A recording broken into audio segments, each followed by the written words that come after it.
toutes les Dragon Ball viennent d'être récupérées aux mains des Tamagami. Vegeta débloque une nouvelle transformation, en tout cas pour lui. Qu'est-ce que cela change dans la continuité de Dragon Ball Daima et même de tout Dragon Ball? On va voir que rien ne sera plus jamais comme avant au sein de ce DB Review.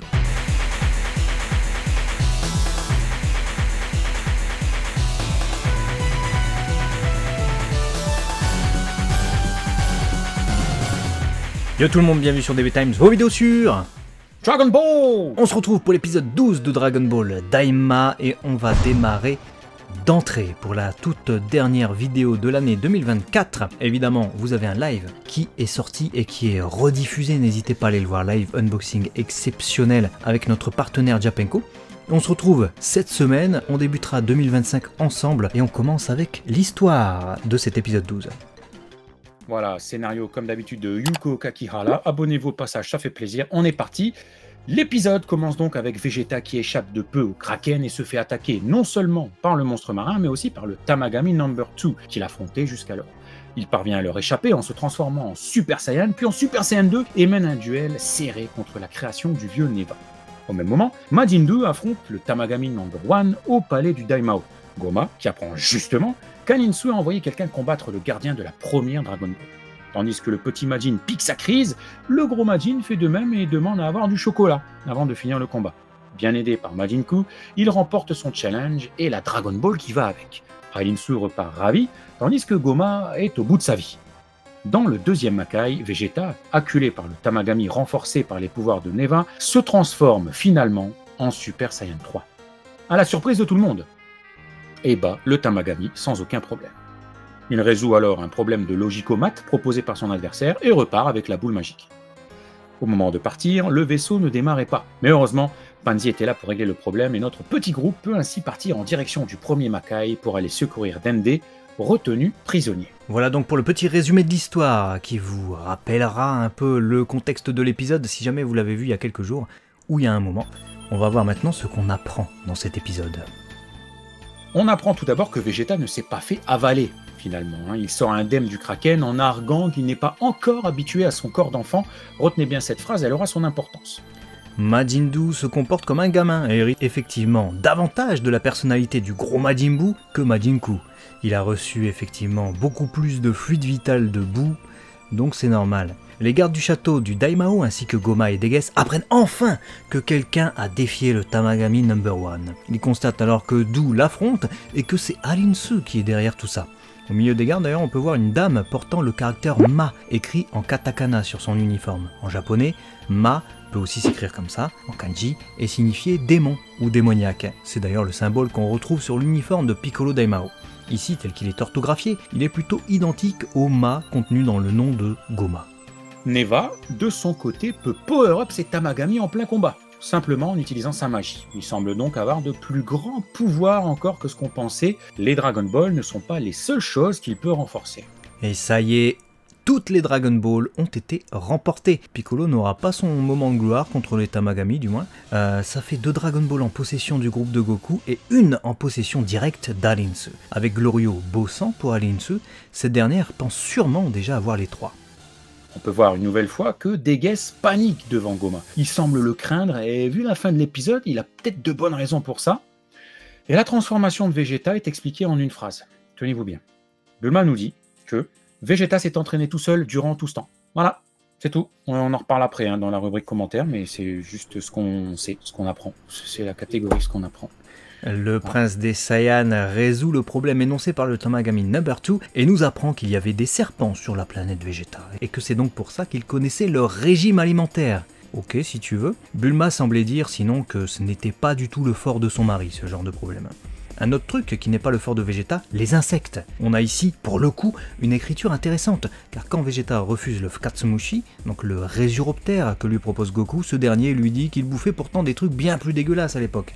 C'est vrai qu'il mangeait même des aliens, même si Goku ne l'a jamais vu faire, il l'a peut-être su ou déduit. En tout cas, le prince dit être beaucoup plus raffiné désormais, ce qui va un peu dans le sens de son aversion pour les insectes qu'on avait pu voir uniquement dans l'anime avec la série Dragon Ball Z. On passe aux références de cet épisode, car il y en a quelques-unes. Dites-nous si elles vous ont sauté aux yeux. La première, qui est très certainement celle que vous avez vue immédiatement, c'est que le character design de ce Vegeta ressemble beaucoup au caractère design préparatoire qu'avait fait Toriyama Sensei pour Goku Super Saiyan 3, si ce n'est que voilà, là on est sur Vegeta et on a les cheveux un peu plus hérissés en début d'épisode. Sinon, après que Vegeta se soit transformé en Super Saiyan 2, on peut le voir faire un tête-à-tête contre le Tamagami, son adversaire étant à l'envers. La scène rappelle légèrement ce duel de choc entre Gotenks et Majin Buu. Dans les deux cas, ce combat entre deux adversaires qui ne sont pas au maximum préfigurait de l'arrivée du Super Saiyan 3. Pour le deuxième épisode consécutif, Majin Buu utilise la technique du roulé-boulé de Majin Buu maléfique pour foncer sur son adversaire. On voit aussi dans cet épisode qu'il peut utiliser les Kikora par la bouche, que ce dernier utilisait également. Heureusement, on voyait aussi Majin Buu pur, qui est une forme antérieure à tout ça, utiliser toutes ces techniques. Sans ça, personne n'aurait vraiment compris qu'il puisse les utiliser alors qu'il est censé être issu du fluide vital du gros Majin Buu. Le combat de Vegeta se poursuit sous l'eau, comme ce fut le cas dans la série télé Dragon Ball Z lorsqu'il affrontait Cell deuxième forme, sauf qu'ici, ça ne se passe pas très bien contre un adversaire conçu pour évoluer dans cet environnement. L'épisode ne manque cependant pas de faire des clins d'œil au combat de Vegeta contre Cell, avec notamment ses poses de domination du Super Saiyan nouvellement transformé face à son adversaire, désormais surplombé par ce nouveau pouvoir. La transformation justement en Super Saiyan 3 de Vegeta fait bien sûr écho à celle de Goku, comme ça au-dessus de la mer, mais également à celle-ci dans Dragon Ball GT, où un Goku rajeuni se transforme en plein ciel face à son adversaire du moment, avant de poursuivre son combat. Petit clin d'œil au test lancé par Trunks à Goku en Super Saiyan, au début de l'arc humain artificiel, avec ici cette scène où Vegeta part tous les coups du trident du Tamagami, tout comme Goku parait à l'époque tous les coups d'épée du fils de Vegeta. Et à la fin, l'arme est stoppée net. Le combat de ce Vegeta rajeuni en Super Saiyan 3 nous fait également penser à celui de Gotenks en Super Saiyan 3 contre Majin Buu, forcément. Un enfant sous cette forme et avec cette chevelure, en train de surdominer son opposant, il n'y en a pas eu 136 dans DB. Référence donc à Gotenks, mais aussi peut-être à Vegeto avec ce style de combat sans les mains.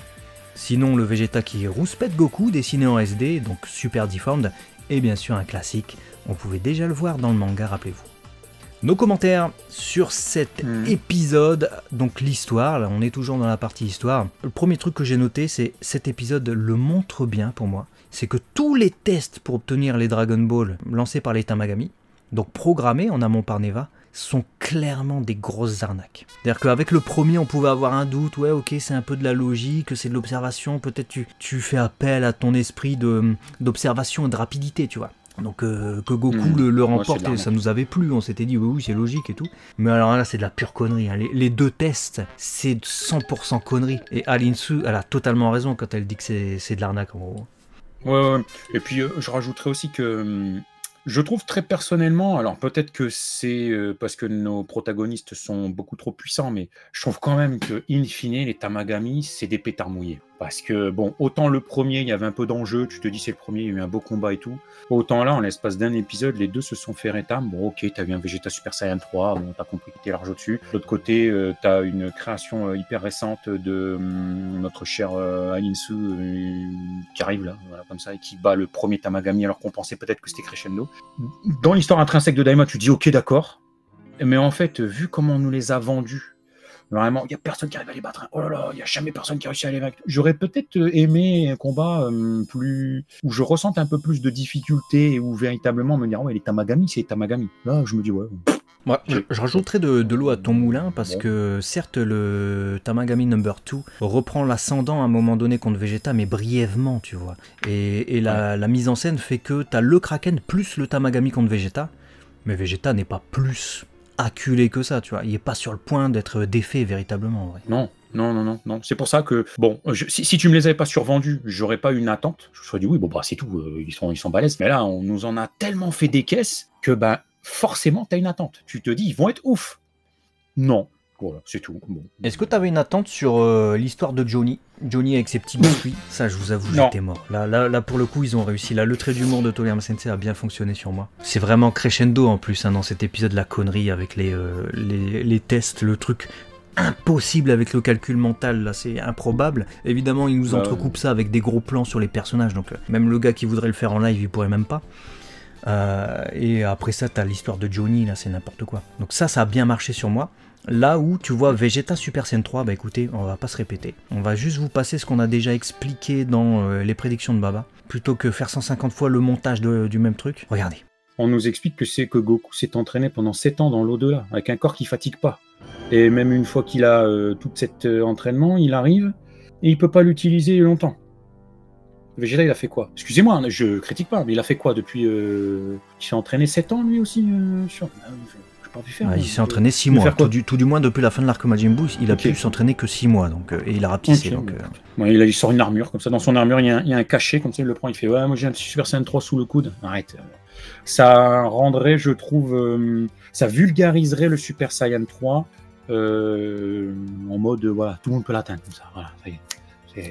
Non. Oui, et puis rappelons que, parce que là je sens gros comme une maison, que vu que tu as dit ça, on va forcément avoir les commentaires. Oui, mais regardez, c'est ce qui s'est passé avec Trunks et Goten. Ça le vulgarise et tout le monde peut l'atteindre, c'est des enfants de 7 et 8 ans, ils l'ont. Et la nuance avec eux, c'est que ce sont des métis terriens Saiyans. Rappelons que dès le début de la partie Dragon Ball Z, ce qu'on va appeler ça comme ça, donc quand Gohan est enfant, on nous tease déjà le fait que le métissage entre les terriens et les Saiyans fait que ça donne naissance à des enfants surpuissants qui surpassent les Saiyans de sang pur et ont la capacité d'atteindre plus facilement et de surpasser plus facilement leurs parents. On le voit avec Gohan et ensuite on le voit avec tous les autres enfants terriens Saiyans. Et c'est pour cette même raison du coup que les petits arrivent à atteindre une fois fusionnés aussi. Ça c'est une mention qu'il faut ajouter à ça, c'est que c'est la fusion aussi qui permet ça. Une énorme puissance plus le potentiel des deux de base qui fait que sous cette forme seulement fusionnée de Gotenks, ils peuvent atteindre le Super Saiyan 3 brièvement dans la salle de l'esprit du temps où ils l'ont débloqué, parce que pas certain qu'à l'extérieur ils auraient pu le débloquer aussi facilement. Donc il y a pas mal de paramètres quand même. Hein. Pas mal de... Bien sûr. Tout est écrit et ça n'a jamais choqué personne sur la cohérence d'époque. Donc c'est juste qu'il ne faut pas que par du fanservice actuel, à vouloir faire rentrer dans les tiroirs des choses qu'on a envie. Je dis on a envie, je suis pas mon cas, je veux pas avoir Vegeta Super Saiyan 3, mais je peux comprendre que certains le veuillent. Qu'on vienne dénaturer totalement toute la logique qui a été construite jusque maintenant. Donc voilà, pour toutes ces explications, on était déjà sceptique quant à l'idée. On savait que ça pouvait arriver. Maintenant, je vous avoue très personnellement, et je pense très sincèrement ce que je dis, on a beaucoup trop fait confiance à Daima. Beaucoup trop. Parce que jusqu'alors, voilà, on pouvait toujours trouver des alternatives avec les incohérences qu'on avait vues et qu'on avait pointé du doigt dans les vidéos. Hein. Attention, on est comme la Suisse, on est neutre, hein. On essaie de voir ce qui est bien et ce qui est moins bien. Et là, on avait trouvé le truc des Kaioshin bizarre, mais vu qu'on n'avait pas encore les dates et les années, on pouvait se dire, bon, peut-être que... On avait aussi cette image qui nous posait des problèmes, vu que Shin était encore dans le Daimakai à l'époque de la sélection des premiers Kaioshin. Il y avait aussi ce passage où Piccolo disait ne plus se souvenir du fait qu'il parle Namek. On avait un peu rouspété. Certains dans les commentaires ont suggéré que peut-être Piccolo feignait le fait de ne plus le parler pour pouvoir garder un œil sur Neva. Pourquoi pas, hein. De toute façon, j'ai envie de dire, tant qu'on n'a pas l'issue, tout reste jouable. Mais le souci, c'est que là, maintenant, avec le Super Saiyan 3, il n'y a plus rien qui reste jouable. C'est une véritable incohérence. Non pas seulement le fait qu'il puisse le développer, comme on l'a dit, en 6 mois, là où pour Goku et Gotenks, il y avait des particularités que vous venez de voir expliquer, mais également parce que ces événements là de Vegeta en Super Saiyan 3, ça se passe à peine plus de 6 mois après la mort de Majin Buu pur. Donc comment déjà il a pu progresser aussi vite et faire mieux que Goku en 7 années dans l'autre monde avec un corps qui en plus pour lui va s'épuiser, mais en plus de ça, quid de DBS qui, chronologiquement parlant, je le rappelle, se passe après tout ça, et où Vegeta n'a jamais maîtrisé le Super Saiyan 3 dans DBS, tu l'as jamais vu. Donc là t'es obligé de te dire, bah ok, c'est plus du tout dans la même continuité, c'est ce qu'on avait vu dans une vidéo précédente, c'est forcément un monde alternatif, il y a DBS d'un côté, il y a Daima de l'autre, ça explique aussi du coup que peut-être Shin ne refusionnera pas avec Kibito, ok, mais du coup, quid de Battle of Gods, qui là pour le coup est un film qui a aussi été scénarisé par Toriyama Sensei, qui se passe 4 ans après les événements de la mort de Majin Buu, et où Vegeta ne maîtrise pas non plus le Super Saiyan 3. Et ça se passe après Daima.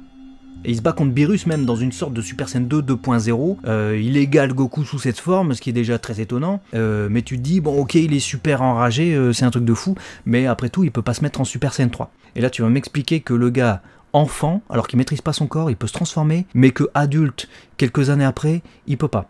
Donc pour moi, cet épisode vient de flinguer totalement la cohérence. Là où il y avait des petits trucs qu'on pouvait peut-être pas accepter, mais qu'on pouvait essayer de... où l'on pouvait essayer de trouver des explications peut-être, mais fallait attendre, fallait être patient. Là, le Super Saiyan 3 pour un Vegeta qui ne l'aura pas après, ça te ruine quasiment 30 ans de cohérence et encore 30 ans de cohérence, je le dis avec des guillemets. Parce que pour moi, la seule manière d'accepter ça véritablement, c'est de se dire que Daima c'est totalement à part, Super c'est totalement à part, GT c'est totalement à part.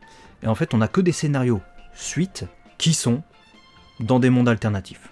Parce que sans ça, il y a zéro cohérence. En fait, en vrai, tout ce qui subsiste, c'est le kiff que tu vas avoir avec ton Vegeta. Voilà, si t'es fan de Vegeta, t'as kiffé, t'es content. Mais en vrai, en dehors de ça, péter la cohérence comme ça n'apporte rien. À l'inverse, je trouve que ça enlève tout. Et ça enlève véritablement la cohérence à tout jamais. On avait pas mal de prémices jusque-là, d'indices, qui sentaient pas très bons pour nous. Mais cette fois, je pense que c'est avéré, la cohérence ne tient plus sur les scénarios récents qui sont développés dans cette série. Ouais, je t'ai laissé donner tout ce que tu penses et je ne peux que malheureusement partager 100% de ce que tu viens de dire.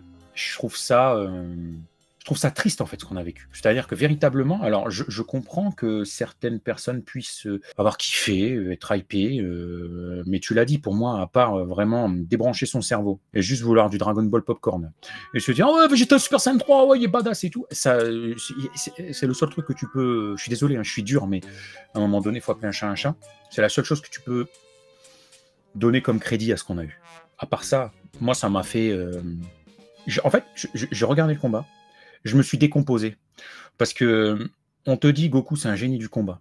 Il a eu de cesse que d'avoir de l'avance tout le temps sur Vegeta. C'est l'histoire même de l'œuvre. Il a toujours été le Super Saiyan avant Vegeta, comme vous savez l'histoire. Il était le premier à entraîner son fils. On a eu le Super Saiyan 2 de Gohan. Les étapes du Super Saiyan, il les avait, mais il les a pas utilisées contre celle parce qu'il savait que ça épuisait son corps. Le Super Saiyan 3, il avait large de l'avance. 7 ans d'entraînement, tu l'as dit, dans l'au-delà. Un corps qui ne s'épuise pas. Et quand il revient sur Terre avec son corps qui lui s'épuise, il est le premier à dire « Oh putain, c'est chaud sa mère de tenir cette forme. » Tellement elle est chronophage en termes d'énergie. Donc tu vas te dire, ouais ok, t'as eu Majin Vegeta, peut-être que ça lui a boosté ses cellules, tout ce que tu veux inventer un truc. Et tu te dis, du coup, il a pas besoin de 7 ans, il a besoin d'un peu moins.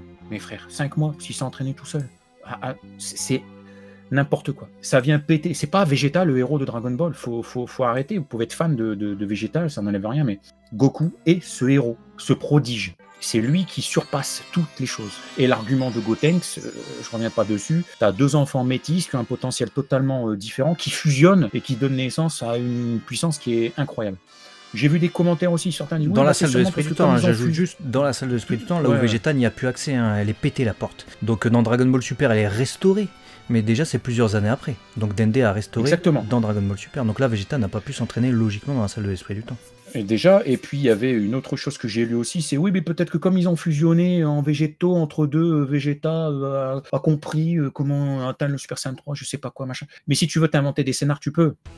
Mais et pourquoi il le fait pas contre Majin Buu pur physique. Déjà, pourquoi il le fait pas contre Majin Buu pur. Et puis on te parle aussi de limites physiques. C'est dans l'œuvre, je n'invente rien. Goku lui-même le dit. 7 ans d'entraînement pour un corps qui ne s'épuise jamais. Il revient après 7 ans. Lui-même, il est... wow, je peux pas l'utiliser tout le temps, ce truc. Lui-même le dit. Et Vegeta, il l'a jamais utilisé. Et il te dit en plus, dans ce même épisode, 5 minutes avant, je vous l'ai dit que cette phrase était importante, ouais, j'arrive pas à m'habituer à mon corps d'enfant. 5 minutes après, il te sort le Super Saiyan 3. T'es une drôle de façon de pas t'habituer à ton que même en corps d'adulte, t'arrives pas à sortir facilement, tu vois, normalement. Non, mais il y a un moment donné, voilà. Donc moi, ça me rend triste. Encore une fois, je respecte ceux qui ont aimé. Ne me bâchez pas, ne nous bâchez pas dans les commentaires, c'est pas le but. Mais si vous aimez la cohérence d'une œuvre que vous aimez depuis maintenant plus de 30 ans, même bientôt plus que ça, 40 ans, ne me faites pas dire que vous aimez la cohérence que ça apporte. Non, la cohérence. Parce que je ne vous comprendrai pas. Je ne pourrai pas vous défendre, je ne pourrai pas vous comprendre. C'est pas possible. C'est du spectacle popcorn, tu débranches ton cerveau, et puis tu baves un peu, et puis tu fais « Oh, c'était bien ». La cohérence, elle est morte. Non, pour moi, elle est pétée à tout jamais. Là, la cohérence, elle est pétée à tout jamais, parce que il y a ce qu'on a dit avec le manga, mais il y a aussi la cohérence interne aux œuvres, en fait. Il n'y a plus de continuité. Il n'y a plus de continuité. Plus rien. Même les scénarios récents de Toriyama Sensei ne sont plus cohérents entre eux, en fait. C'est-à-dire que Shin ne va peut-être jamais refusionner avec Kibito. Tu peux, ça veut dire, même pas mettre Battle of Gods après, parce qu'il y a Kibito Shin dedans. Ça veut dire que tu peux pas mettre Dragon Ball Super après, parce qu'il y a Kibito Shin dedans. Et c'est pareil avec le Super Saiyan 3. Vegeta Super Saiyan 3, ça n'existe pas dans ces séries-là. Il n'y a plus de cohérence en fait, il n'y a plus rien, il n'y a plus de lien en fait. Tout est devenu indépendant. Cet épisode vient de tout fracturer. Pour le reste, on avait encore du suspense. Mais là, Super Saiyan 3, on l'a vu de nos yeux vus. On n'est pas fous. On n'a pas la berlue, je pense, tous. On l'a tous vu. Et en plus, on l'a tous vu en avance. Parce qu'on a été spoilé même par le compte officiel. Ça, j'ai vraiment pas aimé. Ils avaient déjà dévoilé Majin Buu et Majin Buu un peu en avance avec les seiyuu. Là, ils ont carrément teasé. J'apprécie que tu teases avec quelques images qui ne nous aiguillent pas trop sur le contenu de l'épisode, comme ils l'ont fait par le passé. Mais j'apprécie moins quand tu nous montres la transfo de l'épisode, où valait mieux pas la découvrir en avance, tu vois, valait mieux avoir la surprise, que ce soit positif ou négatif d'ailleurs. Là ça nous a pété un peu le truc et c'est la première fois que j'avais pas envie de regarder un épisode de Daima. J'ai vu le spoil, j'ai fait pff. Et puis j'avais pas envie de voir l'épisode, ça m'a niqué le truc en fait, ça m'a fait l'inverse de ce qu'il voulait. J'ai vu l'image, j'ai fait qu'est-ce que c'est ça, ils ont pas fait ça. Et ils ont pas fait ça. On l'a balayé d'un revers de la main lors de notre dernière prédiction de Baba, tant c'était incohérent pour nous et pas possible. Mais parce qu'on avait confiance. Dans cette facilité-là. Voilà, on s'est dit, franchement, jusqu'alors, Daima, il y a quelques petits trucs, je l'ai dit tout à l'heure, à pointer du doigt niveau cohérence, mais c'est pas sûr, ça peut encore être corrigé, c'est des incertitudes. Ça se trouve, on va nous dire dans quelques épisodes, oui mais non, parce que je t'ai dit ça, mais en fait, tu vois, alors Piccolo, Shin, si on nous précise les années, tout ça, c'est pas marqué dans le marbre. Mais là, c'est foutu ça, qu'est-ce que c'est ça non. Bon bref. Dites-nous dans les commentaires ce que vous pensez de ce Super Saiyan 3 qui fait débat, mais voilà, on a gros sur la patate, il fallait qu'on vous en parle, on continue du coup. À la toute fin de l'épisode, on voit que le vaisseau démarre pas. J'ai trouvé ça bizarre. Je trouvais ça bizarre parce que quelques plans avant, on a Glorio qui reste flegmatique au moment où on récupère la Dragon Ball. Et je me suis demandé si au moment d'embarquer, quelqu'un n'avait pas soit trafiqué le vaisseau spatial à ce moment-là, soit avant de descendre. Parce que du coup, ça les empêcherait d'aller au palais de Goma. Qui pourrait faire ça du coup? Neva, puisqu'il a embarqué avec eux, et de manière un peu contournée, on l'a compris. Et puis il reste toujours un peu louche, tu vois, il se marre un peu des situations, il a même power-up son Tamagami en plein combat, c'est bizarre. Sinon ça peut être Pansy, je me suis dit, vu qu'elle a su le réparer extrêmement rapidement, mais je vois pas l'intérêt, je vois pas pourquoi elle aurait eu à faire ça. Le seul indice c'est, elle savait que c'était un câble à rebrancher, si c'est qu'un câble à rebrancher, bon, c'est bidon, tu vois, à enlever aussi. Mais je me dis plutôt Glorio en fait. Parce que Glorio il a réagi au moment où tout le monde s'apprête à partir, et c'est le seul qui peut peut-être avoir envie de ne pas arriver jusqu'à Linsu. Parce que peut-être il est en train de se dire, bon, je les aime bien ces gens-là, et j'ai pas envie de remettre les Dragon Ball à Linsu-sama, donc on va rester là, tu vois. Ouais, j'ai pensé à ça, en fait, quand j'ai vu ça, je me suis dit, oh, c'est bizarre. J'ai pensé à Glorio, puis après, en tout cas, dans l'animé, c'était suffisamment bien fait pour qu'il ait l'air de s'étonner positivement. C'est même lui qui dit, ah, ça démarre pas, il est content que ça se répare. Je me suis dit, bon, est-ce que c'est vraiment lui? Non, mais il peut faire genre de trafiquer pour finalement. Il peut faire genre d'être content que ça se répare, tu vois. Mais il peut faire genre, oui. Donc, on verra, en tout cas, ce que ça donnera. En tout cas, Bulma n'a pas aidé pour la mécanique. Pour le coup, c'est Pansy qui s'occupe de toute la mécanique. Mais bien que son aide soit cependant limitée dans cette série, elle sert quand même à quelque chose. Je vais vous dire quoi? Apporter du lore, tout simplement, en posant des questions. C'est elle qui pose les questions intéressantes aux personnages qui sont là, alors que les autres s'en foutent globalement de ce que j'ai observé. Donc heureusement quand même qu'elle est là pour ça. Mais il n'en demeure pas moins qu'à part ça, pour l'instant elle fait pas grand chose, Bulma. On va se demander pourquoi elle est venue. Ouais, non, c'est un petit peu... Bon, je sais pas que c'est un peu tristouille, mais pour l'instant Bulma, elle fait plus office de décoration que de... Bon, à part ce que tu viens de souligner, que de véritablement perso clé. On verra. Surtout que des personnages pour poser des questions, pour développer le lore, il y avait déjà Piccolo, tu vois. Il n'y a pas besoin de vrai. Et sinon, on termine l'épisode avec Goma qui dit une phrase assez énigmatique. A-t-il une botte secrète? Puisqu'à la toute fin de l'épisode, voyant que ses ennemis arrivent dans le premier Makai, il dit « Puisque c'est comme ça !» Et l'épisode se termine sur ça. Puisque c'est comme ça, quoi, qu'est-ce qu'il va faire? Bon, c'est sûr qu'on aurait pu penser au Man No Third Eye, puisque c'est un atout qui reste encore, mais bon, il l'a pas, donc... A priori, il l'a pas, et je pense que c'est Ibis qui l'a en guise de ceinture. Donc, ouais. Non, peut-être qu'il est capable de se transformer, d'avoir une puissance, un truc, peut-être...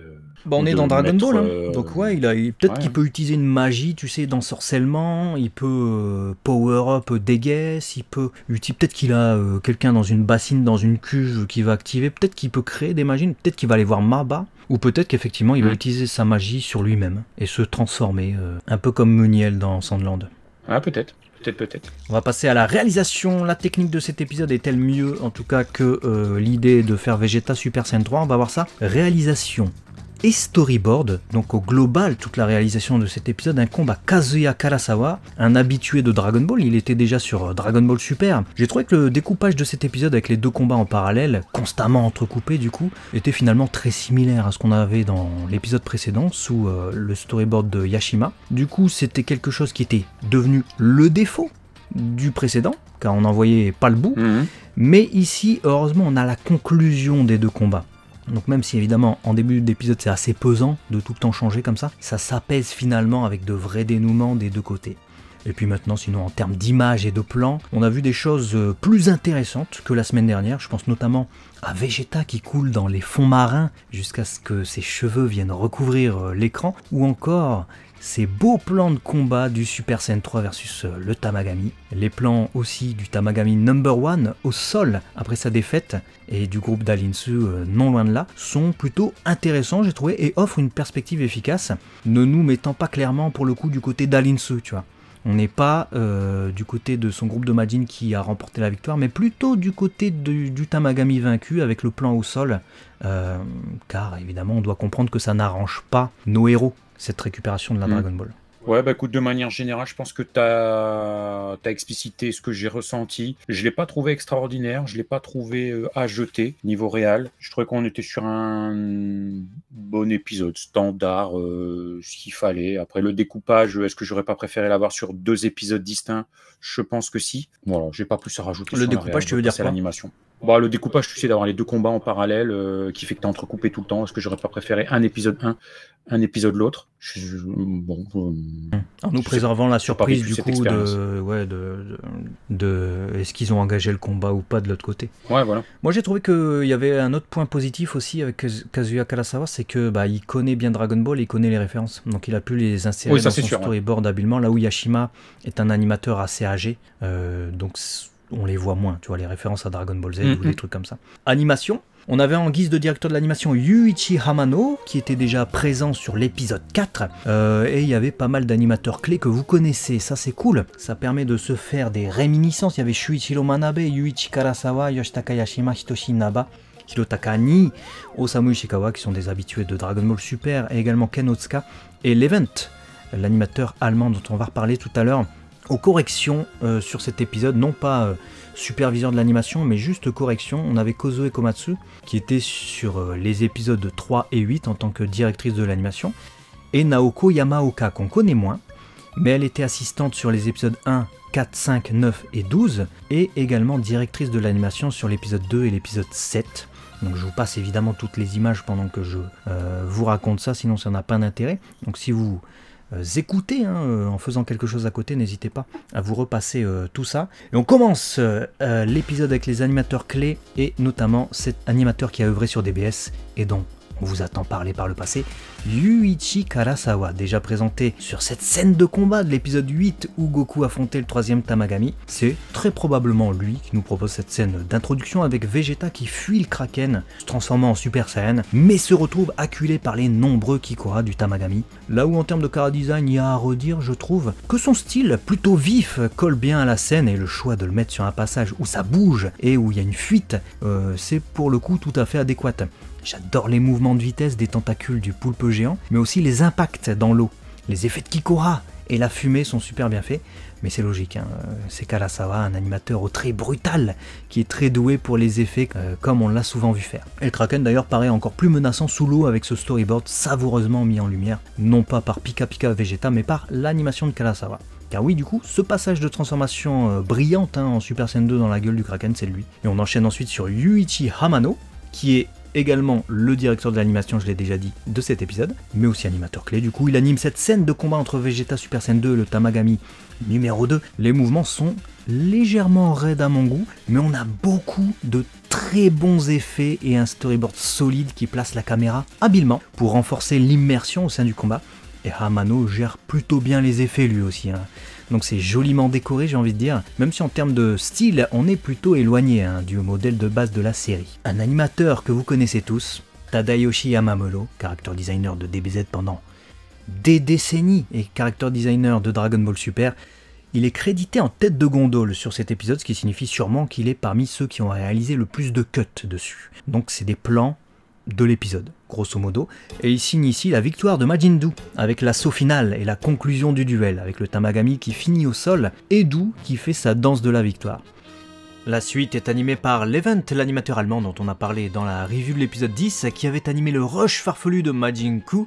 Il anime le début du combat sous-marin entre le Super Saiyan 3 à peine révélé et le Tamagami, puis poursuit jusqu'à ce que la mer se coupe en deux. Il était d'ailleurs très fier d'avoir participé à cet épisode et a posté ce dessin sur Twitter. Ken Otsuka, animateur spécialisé dans les effets et les mechas notamment, s'occupe quant à lui du final du combat de Vegeta, du moment où celui-ci rush et enchaîne les coups de pied sur son adversaire jusqu'à sa victoire finale sur le Tamagami No. 2. Et on termine pour l'animation clé avec Yohei Sasaki, encore une fois qui anime lui la meilleure scène d'animation du combat de Majin Buu.